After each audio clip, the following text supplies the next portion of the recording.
Baru kemarin flexing mobil baru, hari ini semua hilang.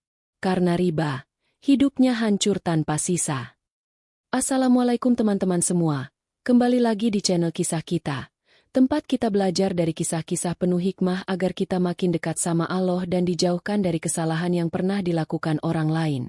Sebelum lanjut, jangan lupa tekan tombol like, komen, dan subscribe agar kamu nggak ketinggalan cerita-cerita penuh pelajaran yang bikin kita sadar untuk berhati-hati dalam hidup. Tulis sholawat dan doa terbaikmu di kolom komentar. Semoga kita semua dijauhkan dari riba dan rezeki yang haram, diganti Allah dengan rezeki halal penuh keberkahan. Amin ya robbal alamin. Dulu, Pak Ridwan hanyalah pegawai biasa dengan gaji pas-pasan. Tapi dia punya mimpi besar, ingin kaya cepat, ingin dihormati tetangga, ingin dilihat keren sama teman-teman. Suatu hari, dia ditawari temannya untuk meminjam modal usaha dengan bunga kecil. Gampang kok, Ridwan. Bunga cuma 3% per bulan. Usahamu pasti untung gede. Pak Ridwan tergoda. Dia pinjam modal 50 juta dari temannya yang ternyata pinjam ke rentenir. Dari situ, bisnis kecil-kecilan Pak Ridwan memang berjalan. Jualan elektronik dari marketplace. Untungnya lumayan. Dia senyum setiap hari, merasa langkahnya benar. Karena merasa gampang, dia tambah pinjaman lagi ke pinjol dan bank konvensional.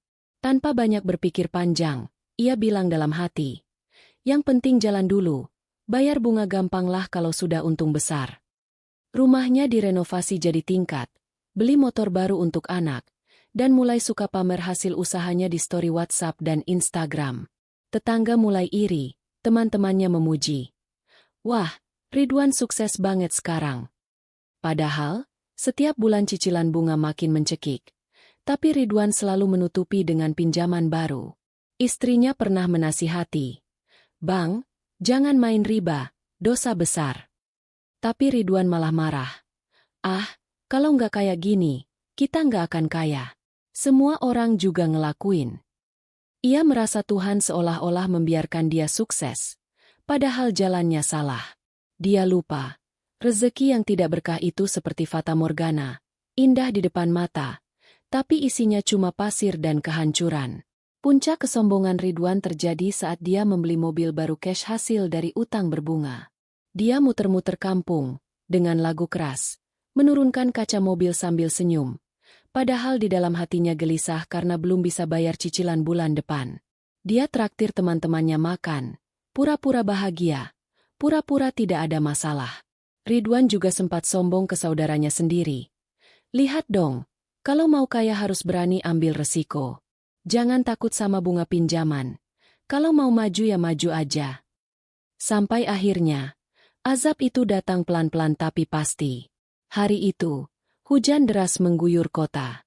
Gudang barang elektronik miliknya kebakaran karena korsleting listrik.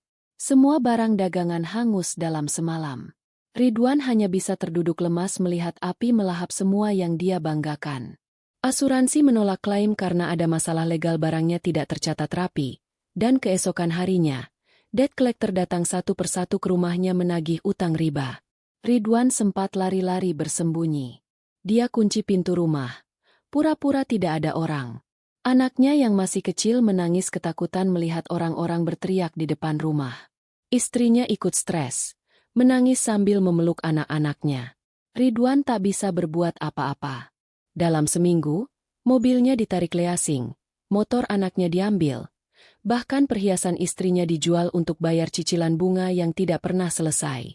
Pada titik terendah, Ridwan jatuh sakit. Tubuhnya kurus, rambutnya rontok karena stres, dan wajahnya pucat. Orang yang dulu disanjung karena kekayaannya, kini dijauhi teman-temannya. Orang-orang yang dulu numpang pamer di mobil barunya pun tak ada yang mau membantu. Ridwan hanya bisa menangis setiap malam, memohon ampun pada Allah. "Ya Allah, saya salah. Saya bodoh. Ampuni saya. Ya Allah." Perlahan, Ridwan mulai bangkit dari keterpurukan.